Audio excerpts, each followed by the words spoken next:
when it's my name is Michael Guyad, publisher of the Lead Lag Report.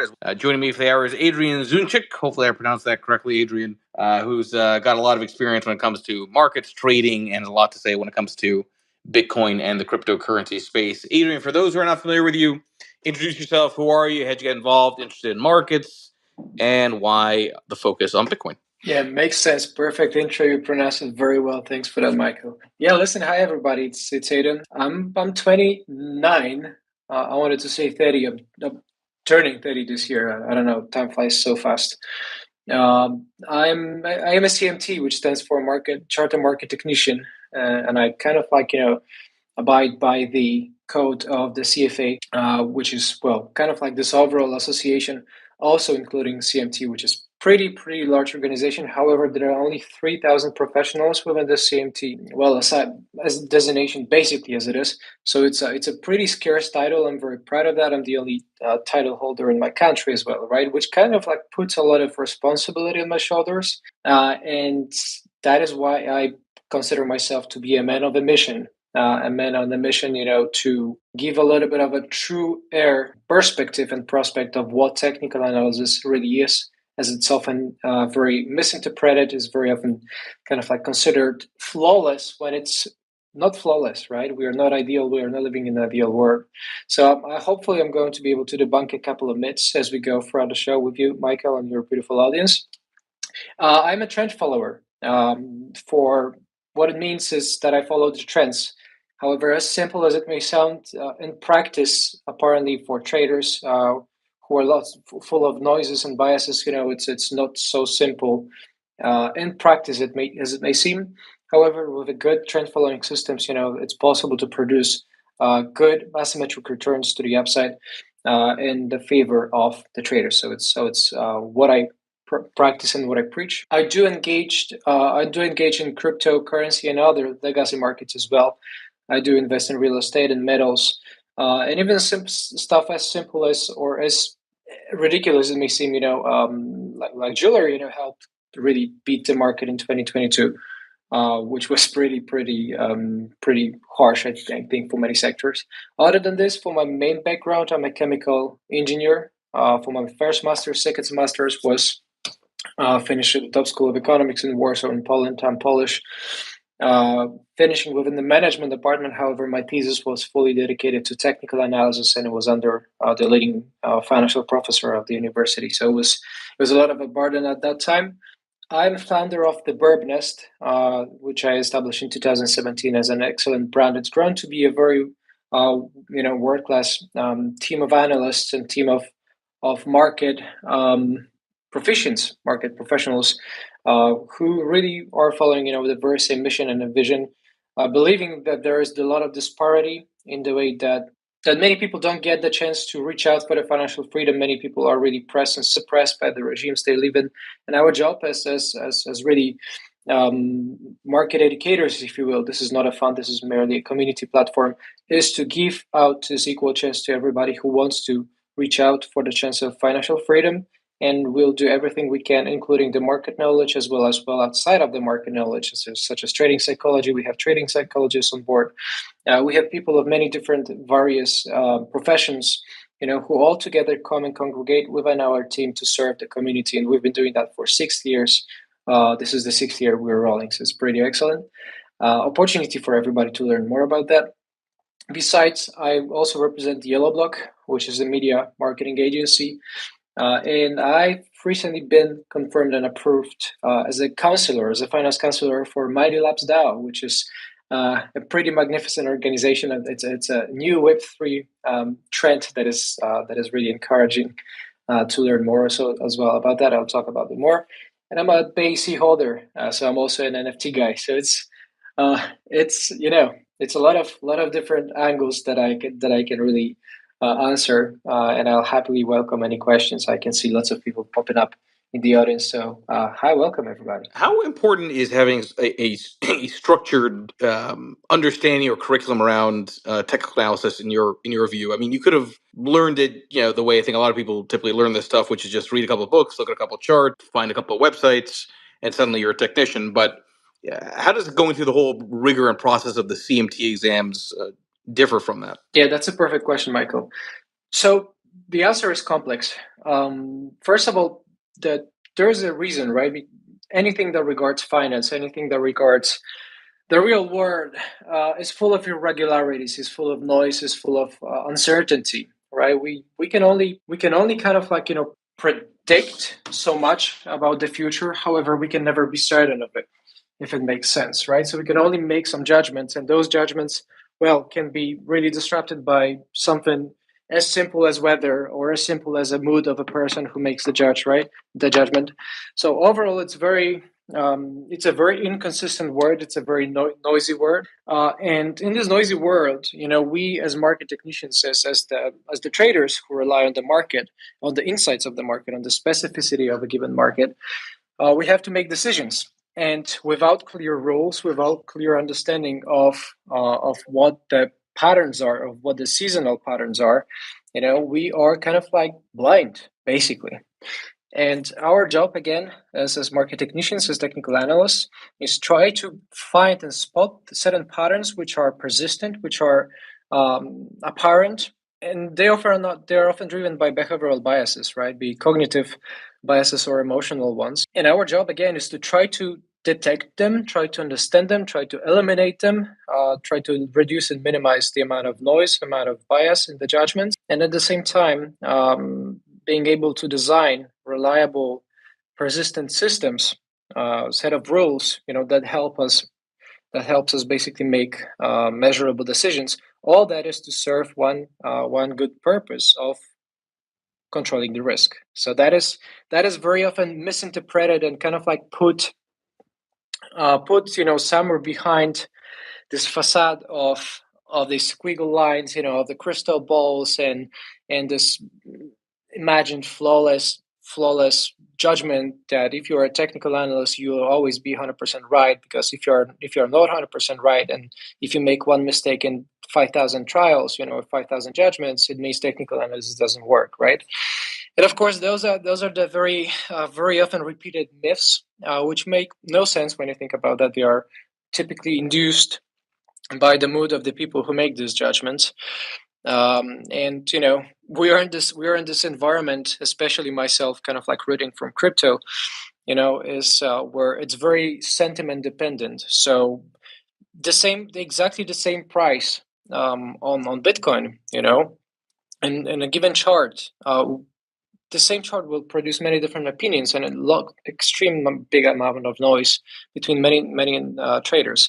And it often depends. It's kind of like also self-conflicting, right? Because in different times of the day, we may conclude completely different scenarios while looking at the same chart price, which is basically also stuck in one very narrow range of movements, which is what Bitcoin is doing right now.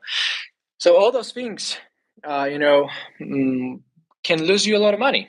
In technical analysis, when approached in a standardized manner, with debunked myths and focused on a lot of statistical work behind it, apparently it can give you an edge. So that's what I do. Let's talk about some of those myths you kind of alluded to, because you're right. I think especially on FinTwit, there are a lot of people who just show squiggly lines on charts and people extrapolating out a line from the past into the future. It seems very. I think it's accurate to say that the perception that technical analysis is like astrology for grown men, right? I think there's some truth to that when it's not, to your point, systematic or based on rules. How do you go about figuring out what matters and what doesn't? I have to tell you, it's always amazing to me.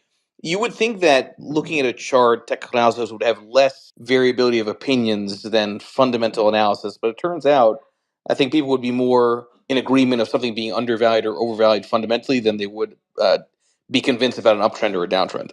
Yeah, that's actually a very good point, Michael. And yourself being, a CFA, you know very well how to kind of like approach things from more fundamental valuation. And I think that what is the best part about, well, kind of like the CFA approach and the CMT approach is that they are not exclusive. They are not mutually exclusive. They are kind of like, they let you set this perspective from two different angles for one and the same matter. And when done well, they arrive at this very same similar conclusions, right?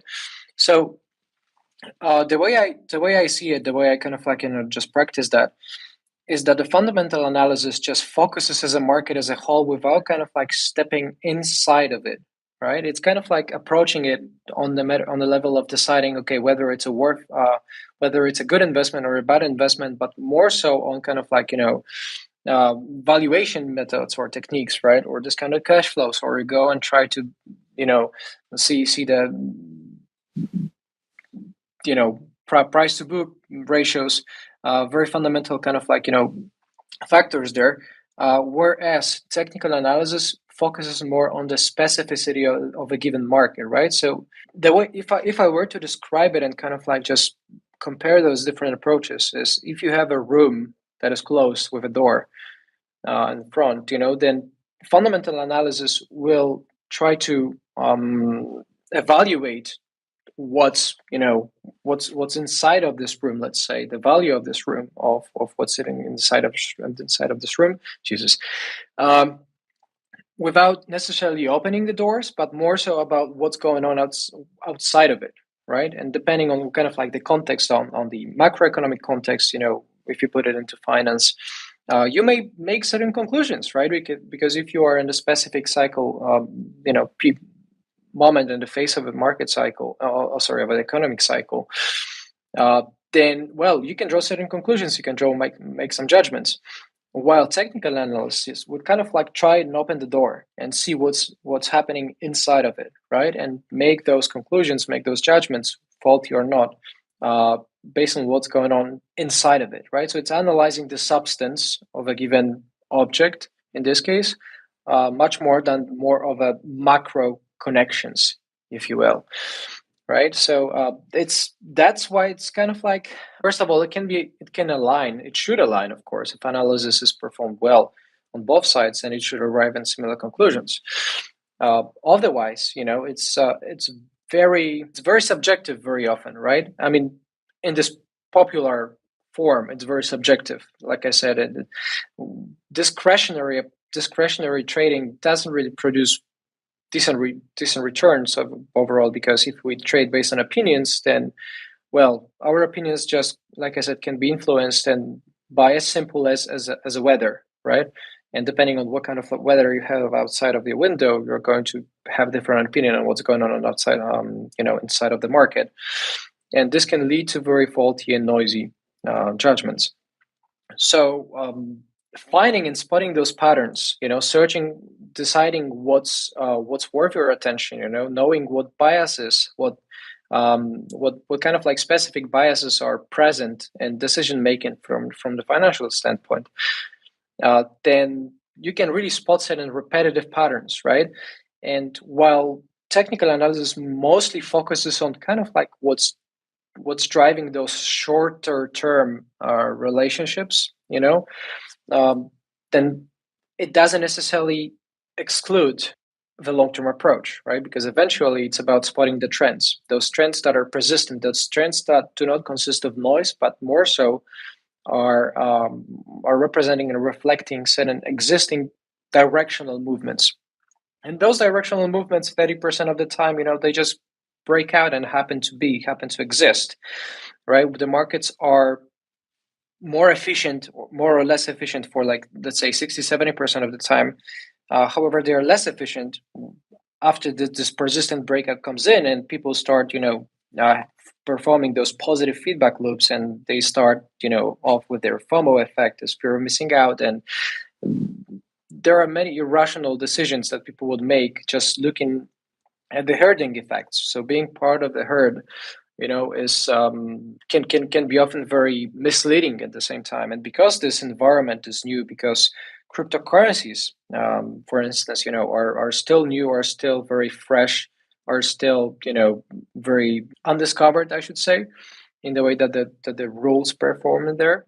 There's a lot of uncertainty, and this uncertainty, the more uncertainty, the more irrational our decisions are going to be about that.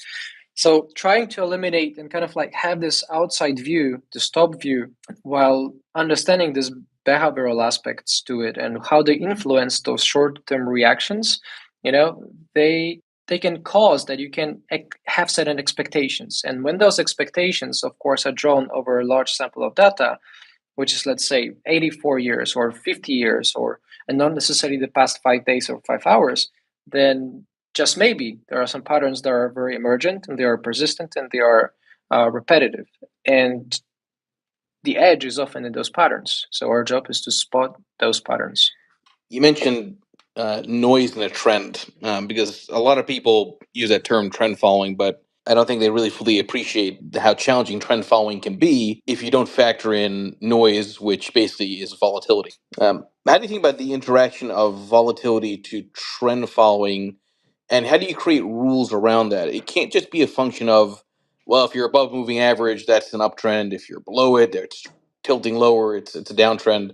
Volatility can make all of that very result in a lot of whipsaws, right? So how do you think through that? And then further to that, how do you identify the assets which have better volatility characteristics to be whipsawed less? Makes sense. That's a perfect question. And again, it's going to, of course, require lots of complexity in the answer. So, first of all, there are a couple of different approaches, right?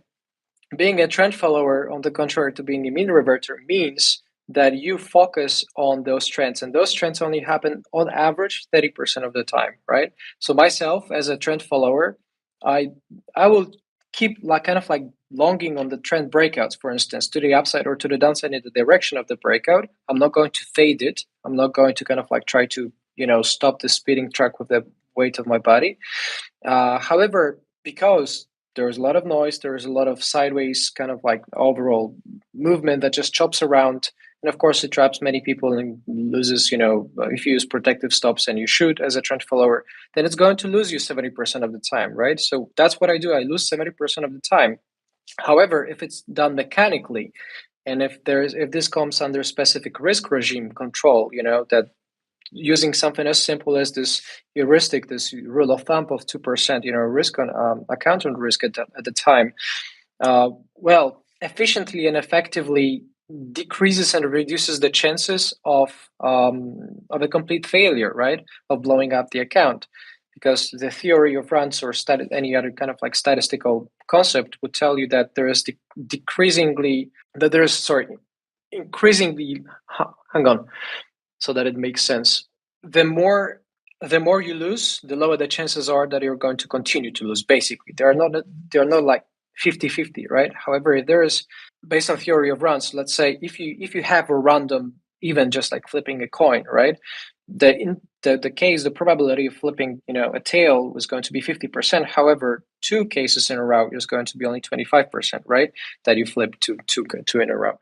So repeating the same kind of losses on 2% of the risk, eventually knowing that the markets move in both directions, and the times they trend and the times they break out, then you let yourself position, get your protection over the position for when the market is noisy, so that you get chopped, you allow yourself to get chopped, right? So I lose 70% of the time, and at times those, there are no rules in the market, right? Nobody just tells a market to or writes a market, it's not in the Bitcoin's protocol that it's going to trend 30% of the time, and that on every Monday it's going to go up, or on every Tuesday it's going to go down. Nobody's given this framework, right? So our job is to observe this noise, is to persist through this noise, allow yourself to get chopped, right? However, if this comes under the protective stop regime, right, depending on what one person's systems is, then eventually you get this infrequent but persistent rallies, right, or persistent trends overall, and those trends compensate for all the small losses, right? So of course, volatility, you mentioned very, very important point of volatility. We as technicians, we approach volatility, of course, and also many different factors. However, the most popular one is ATR, is an average true range, right? Which just takes the spread between the highs and the lows over a specific period of time and averages it out. So if you have this approach, right, rather than kind of annualized volatility, which is also very helpful, eventually it helps you kind of set the right protective stop, right? Depending on what your kind of an entry is. Of course, you can use some judgmental kind of like critical levels of support or resistance. However, there is never any single guarantee that it's eventually it's just going to be a line in the sand, right? And you're making observations, and just because the market respected, let's say for Bitcoin $5,000 as a resistance, in the past, it doesn't mean it's going to keep doing that forever, right? So allowing yourself to get chopped, understanding that 70% of the time you're going to lose. At times, those losses are going to come in sequence, are going to come in the rounds, right? Or when you're going to face 7 or 10 different losses in a row.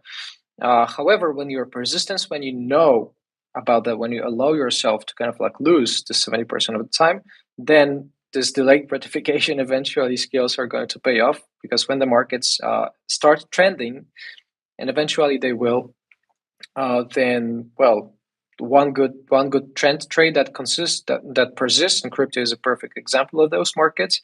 They compensate for all the small losses, right? So it's deciding between many frequent wins and kind of like infrequent big losses when the trends develop. And on the other side is the trend following, right? Which is telling you that you're going to have, and you have to prepare for many frequent losses, small losses. However, when the big tails come up, then they're going to compensate for all this noise that you persisted through. Which probably I'd argue is why you want to have a rules-based approach, because it's very hard to, from a discretionary perspective, deal with the frequency of losses to ultimately get the fat pitch when you don't know when the fat pitch is coming, right? Whereas if you're systematic and you're rules-based, you keep doing it no matter how much you're getting chopped up, and at some point you'll get that big trade, but you've got to keep on taking every single trade to get to that point. That's right. That's exactly right. You made a very good and valid point, right? That's exactly what we do.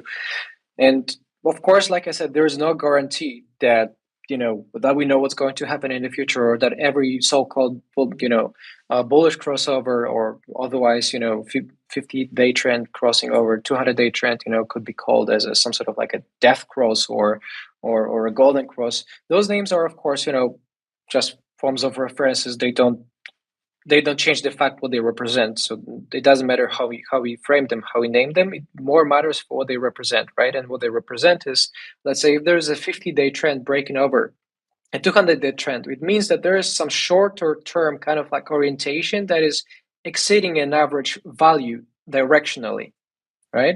And typically there is, because there is this overall scale. If I were to rate it on a scale, then of course, on one end of the scale, you would have completely irrelevant noise that is not really informative, which is very present on the specifically low time frames. That market just chops around, in the mean reverting movements. That is just, non-persistent. It's non-informative. It's not substantial. This is kind of like natural daily oscillations coming from the vendors or something.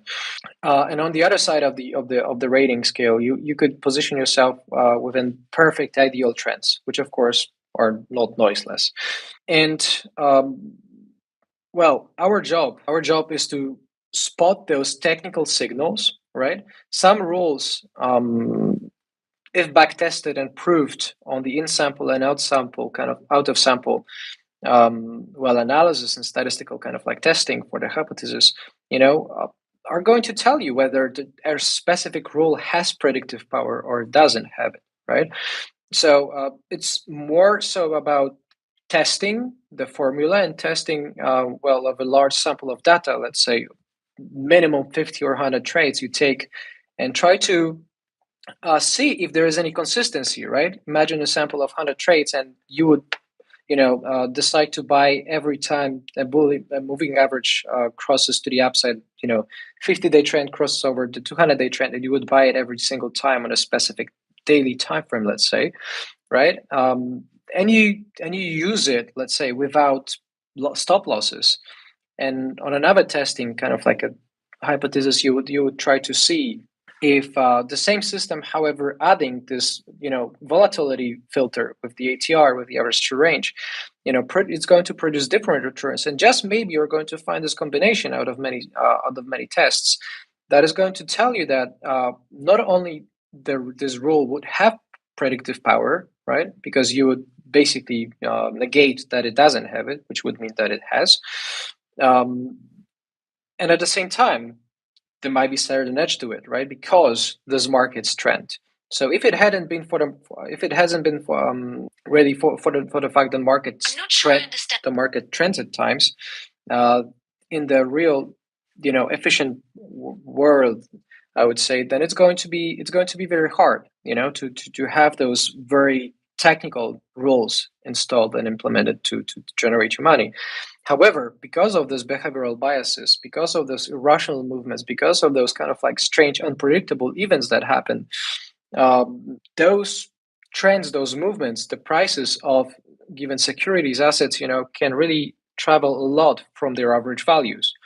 And when they do so, they, like I said, they often fall into this some sort of like a positive feedback loop when they empower each other, right?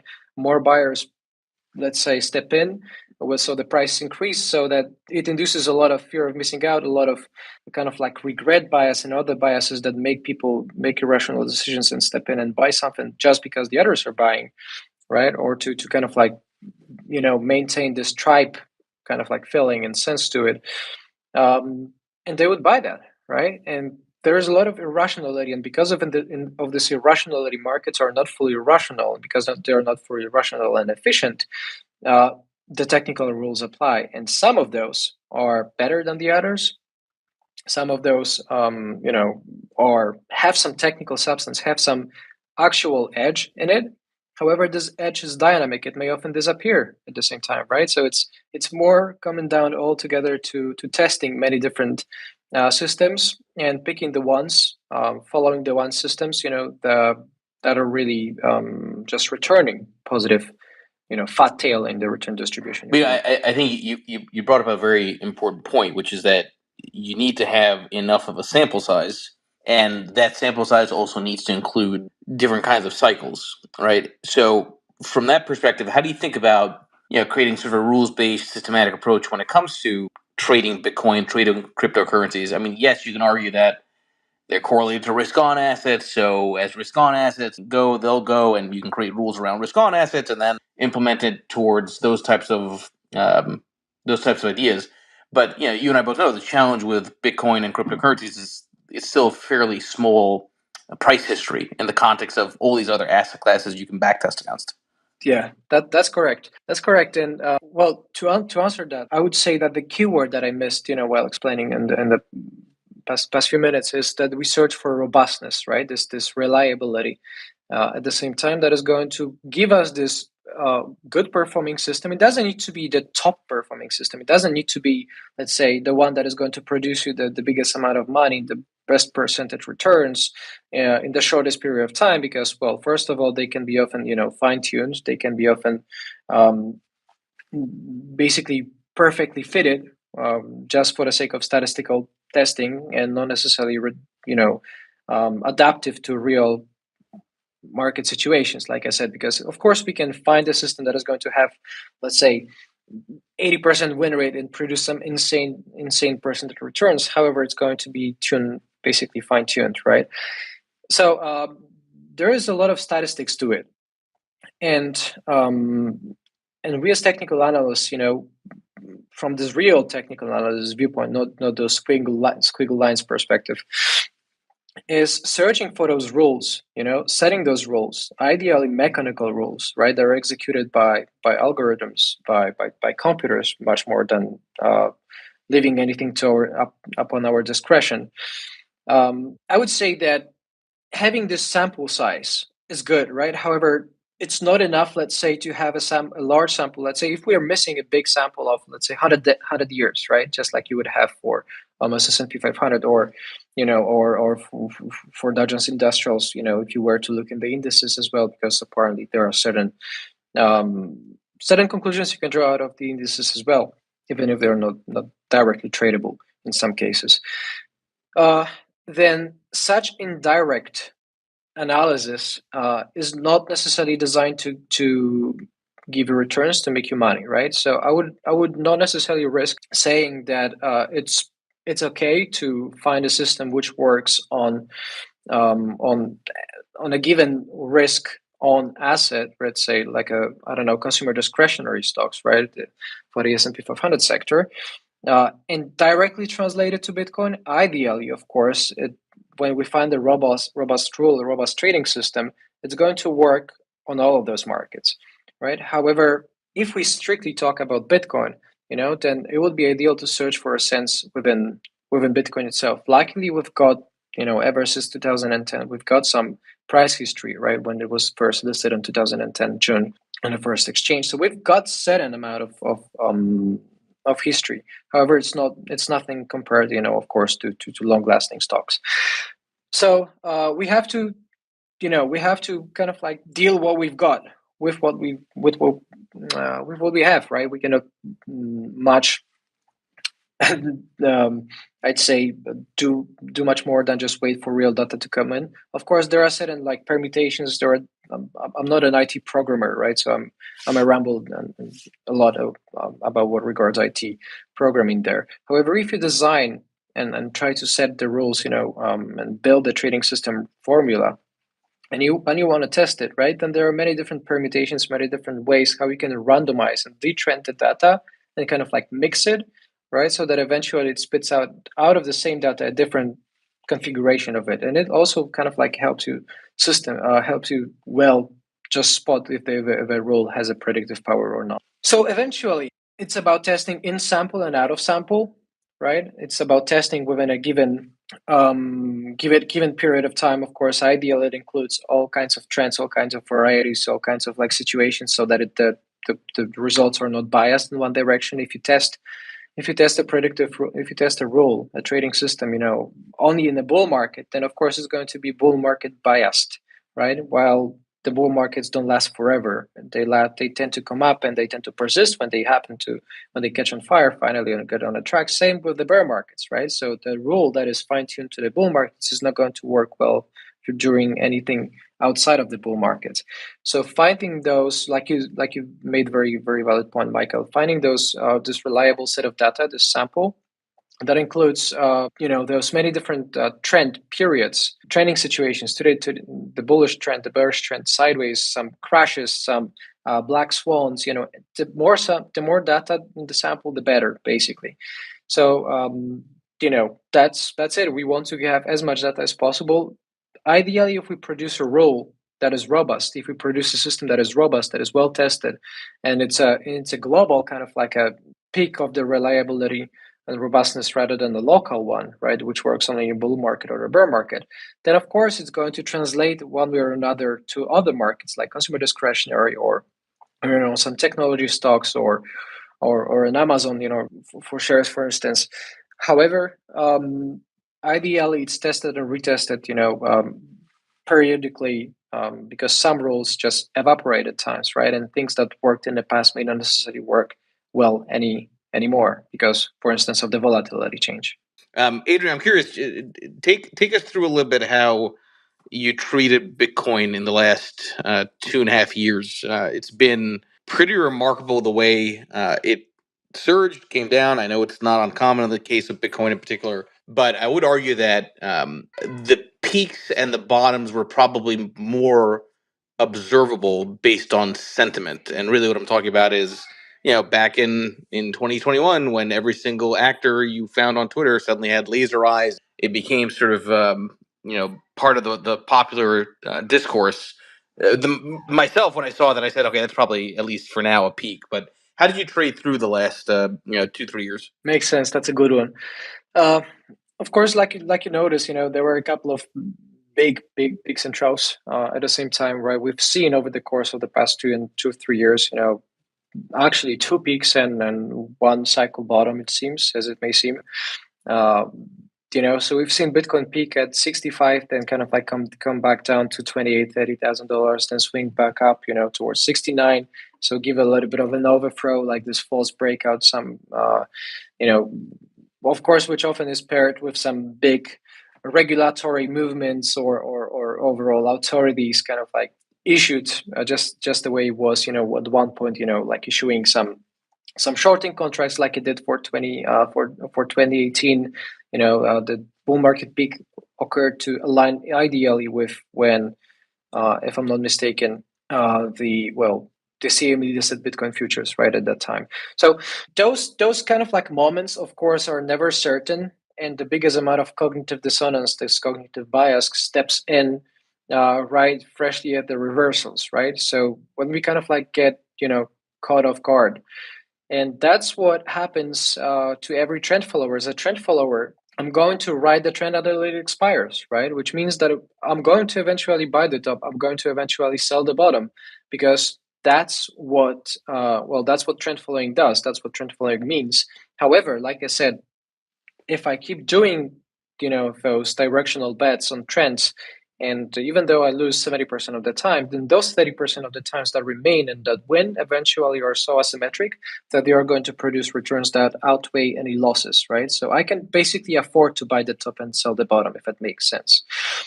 Then I am not some sort of like a maximalist. I would trade, of course, based on my opinions. That's what I did. And in the bull market, everybody's a genius. In the bull market, everything works out well, right? So I kind of like enjoyed that, and I could allow myself to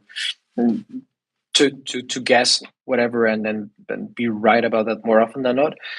Which, of course, many people like and favor, and just see. Like I said, everybody's a genius in the bull market.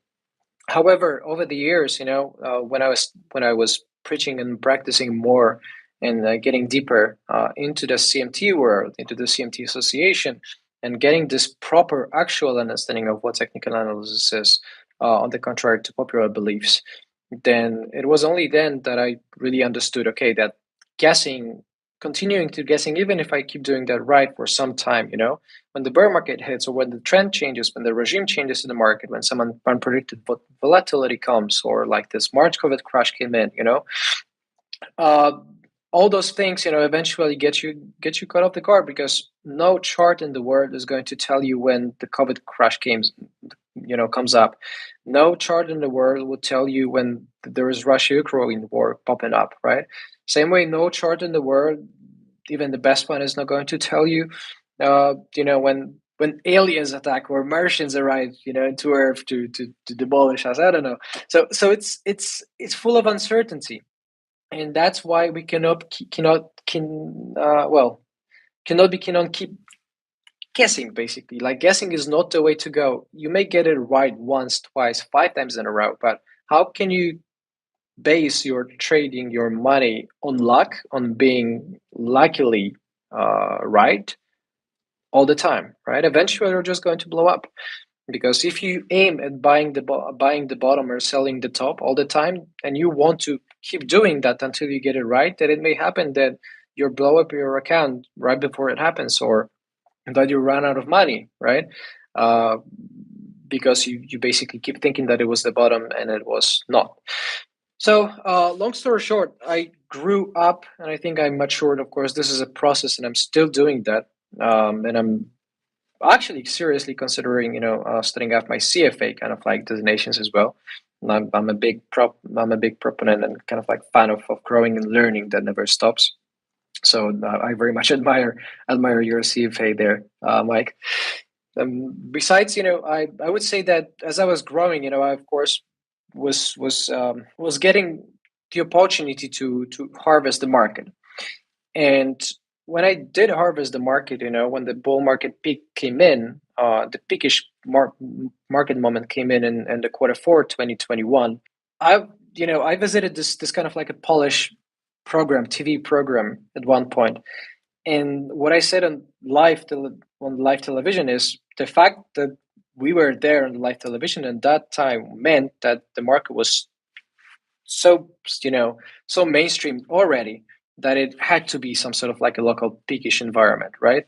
So of course I guessed it right. It was the peakish environment. Of course, I got many predictions wrong as well, and I'm going to keep guessing those wrong, because eventually, why shouldn't I be wrong? So knowing that the market was heating up, and observing what was happening, the volatility was blowing up. Of course, the volatility peaks at the reversals. I had been very busy kind of like stepping outside of crypto, right? So the end of 2021, this is when I was kind of like distributing my crypto wealth outside of crypto. I didn't feel safe holding that amount of money, in crypto anymore, which is why I wanted to diversify. So I diversified, like I said, buying into precious metals, of course, cash, buying into real estate. I set up a real estate company, and diversifying outside of crypto, of course, in hindsight, is just saved my ass objectively, because then the bear market came in, and the bear market came in. Of course, as a trend follower, I got chopped 70% of the time and remained the fairly remaining part of the time cashed, right? So it was very infrequent infrequent that I would kind of like long into bear market, because the trend following systems that I follow, um, you know, were basically cash oriented. So I had stayed most of 2022 in cash. So it was also lucky. So in hindsight, I kind of like was again distributing the wealth and selling off the peak. Of course, I never saw the perfect peak. However, with one specific case, I could say that I was lucky enough to sell to leave the store with some big purchase with some big purchase with crypto, selling crypto. Um, at the time, at the specific date of a Bitcoin top, you know, so having distributed crypto wealth outside of crypto, was a good decision in hindsight, and this helped me basically reduce the volatility of my portfolio and stay sidelined and losing, let's say, even if it was 10, 15, 20% on certain, assets, for the face value. I was still lucky not to lose 90 or 100%, just like many people did. And Terra, the crypto specific events came in, the black swans, micro black swans that were crypto specific, like Terra crash. One of the biggest projects basically crashed overnight and it disappeared, like completely, ghosted, uh, leaving thousands of millions of people and projects kind of like left behind with complete mess and losses. And then another one kind of like came up towards the end of the year in November with FTX, right? And again, there was a lot of luck. I didn't lose a single cent on this first crash event, and I didn't lose a single cent on the second crash event, partially because I followed the cash promoting system. This cash conservative system. Overall, technical indicators are kind of like conservative, right? They only produce, they promote an idea of staying in cash unless there is a signal to enter the market. So they are naturally kind of like trend. They're naturally cash promoting. So it was in hindsight, 2-3 years that were bullish at the peak, and I was lucky not to lose a lot over the years, ever since the market kind of like bursted. And then the patience came in, and I had to be very patient. So I just kept doing on my thing. I just kept building, focused on the business. I'm not so much doing the business for the money. Let's say if I wasn't taking the salary for the past couple of months, and I'm fine with that, right? I'm not doing that for the money. I don't need it for the money. When I do invest myself into a business, that's kind of like having my own baby. So that's what I did. I focused on the business. I focused on growing the opportunities, on meeting certain beautiful, great people, which which I can say that I met plenty of those incredible people that I met, and this raised a lot of opportunities. So right now I'm here building, patiently waiting, getting a little bit chopped right now in this local sideways, and well, setting up for something that otherwise looks like a very bullish year for 2023.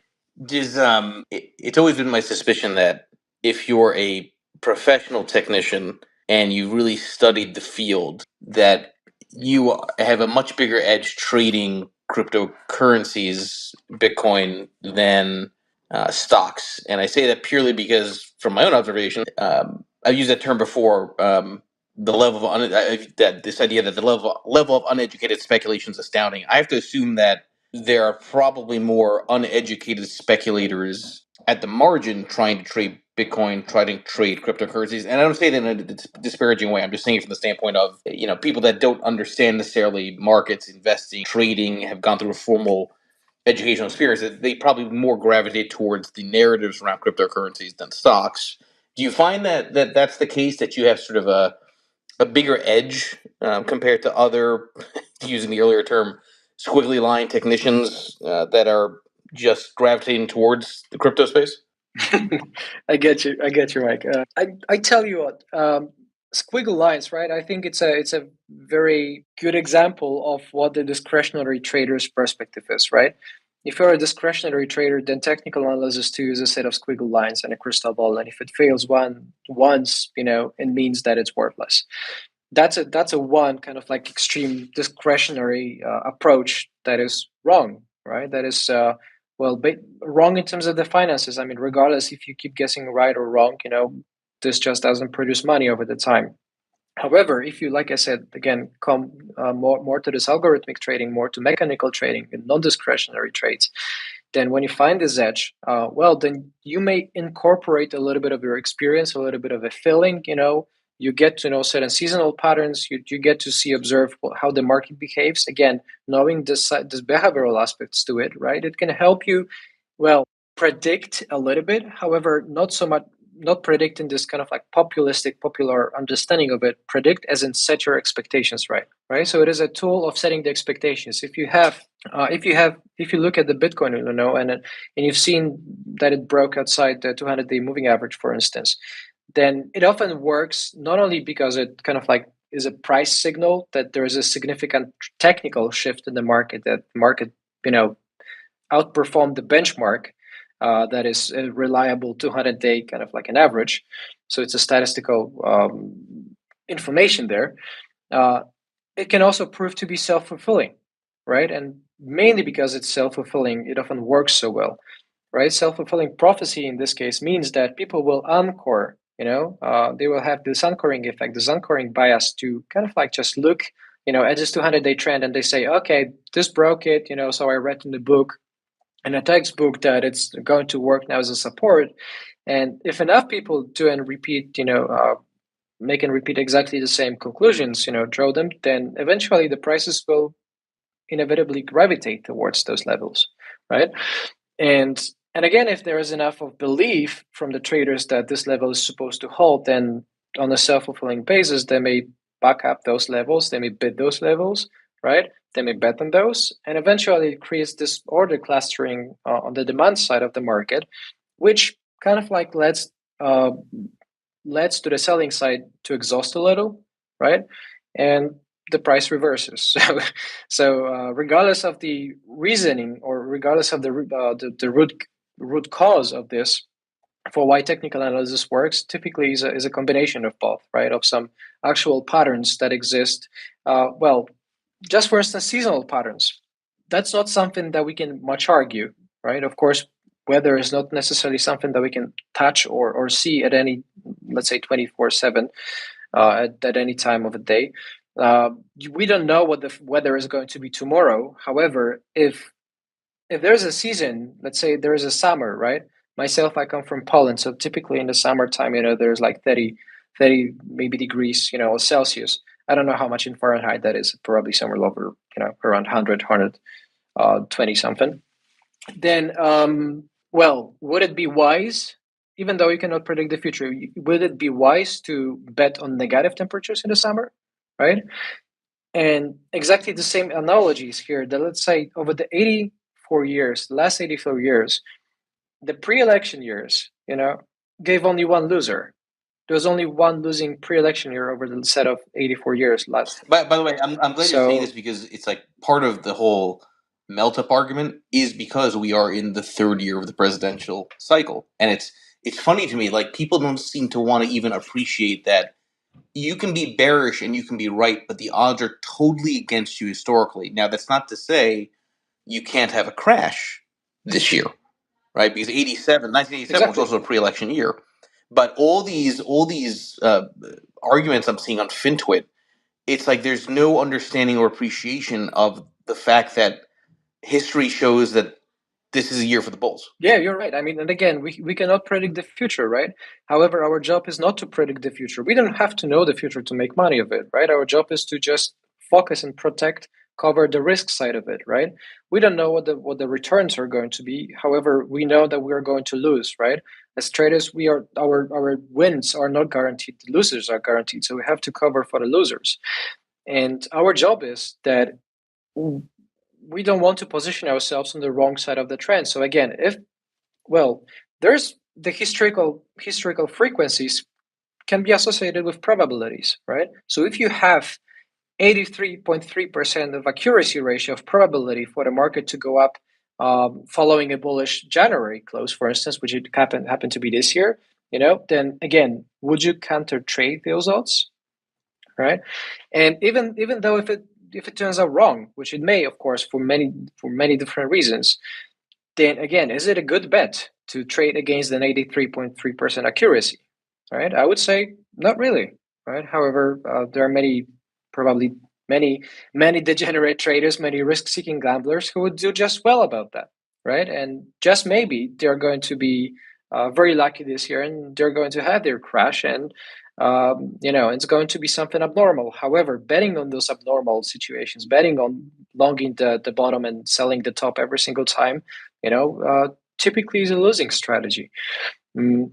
So for that, again, I mean, just looking at the seasonal patterns, right? Whenever somebody tells me that technical analysis doesn't work, and typically they would come and tell me that after they lose on that, not after they win, right? Because of self-attribution bias. Then I would say, okay, if it doesn't work, of course we cannot predict the future. I completely agree with that.